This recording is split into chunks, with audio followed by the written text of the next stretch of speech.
नमस्कार, SR news में आपका स्वागत है। मैं गरिमा और आइए नजर डालते हैं खबर पर। पूरी दुनिया में विश्व विकलांग दिवस मनाया जा रहा है।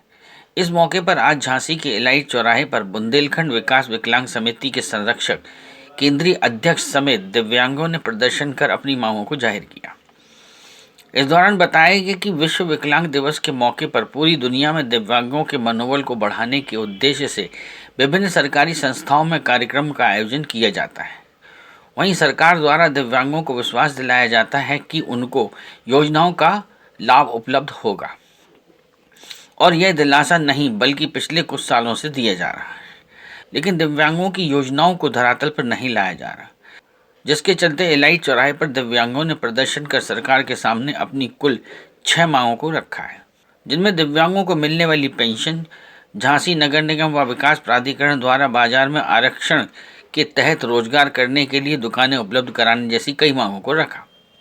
इस मौके पर बुंदेलखंड विकलांग विकास समिति के संरक्षक राहुल राय, बुंदेलखंड विकलांग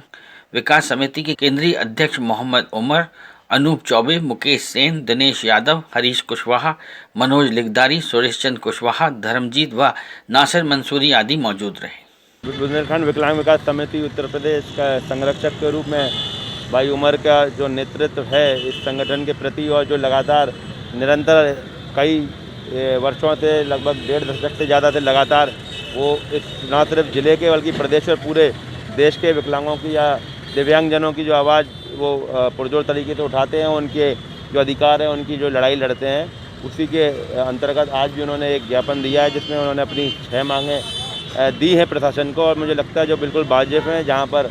पेंशन की बात की है तो उन्होंने 500 से बढ़ाकर उसको 3000 करने की बात की है। साथ ही नगर निगमों में ये प्रावधान है कि दिव्यांगजनों के लिए एक प्रॉपर जगह मुहैया कराई जाए जहाँ पर उनका माध्यम से दुकान खुल सकें, उनके एक स्वरोजगार की व्यवस्था हो सके और जो जिनका संचालन वो दिव्यांगजनों के हाथ में रहे। उसी प्रकार से जो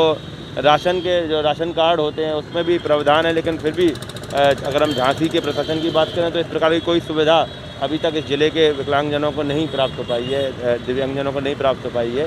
तमाम और ऐसी बहुत सी समस्याएं हैं। जहाँ तक हमारे आरक्षण की बात करें तो ऐसे कई सरकारी नौकरियों के पद भी होते हैं, और जिस प्रकार से 2010 की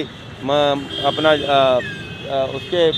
अनुसार लगभग 7% आबादी देश की दिव्यांगजनों में होती है, तो मुझे लगता है कहीं ना कहीं उनको एक जगह भी प्रॉपर मिलनी चाहिए, एक प्रतिनिधित्व करने का मौका भी मिलना चाहिए। ये ना सिर्फ नौकरियों और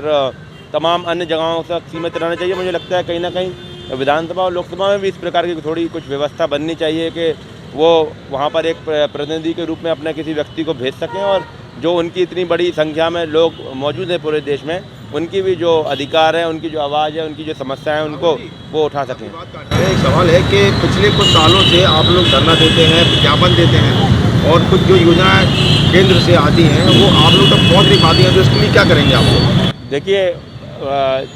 जहाँ तक हम बात करें, यूपीए सरकार में ऐसी तमाम योजनाएं विकलांगजनों के लिए और दिव्यांग लोगों के लिए बनाई गई थी, लेकिन कहीं ना कहीं ये हम कह सकते हैं कि एक तरीके से जो सरकारी तंत्र है उसकी नज़रों में सबसे पीछे कहीं ना कहीं ये प्राथमिकताएं छूट जाती हैं, और लगातार जहाँ जहाँ लगता है कि वो व्यक्तिगत तौर पे और जहाँ पर भी मुमकिन होता है, केंद्रीय अध्यक्ष जो उमर भाई हैं, उनके पदाधिकारी हैं, सभी टीम के लोग हैं, प्रयास करते हैं कि जो भी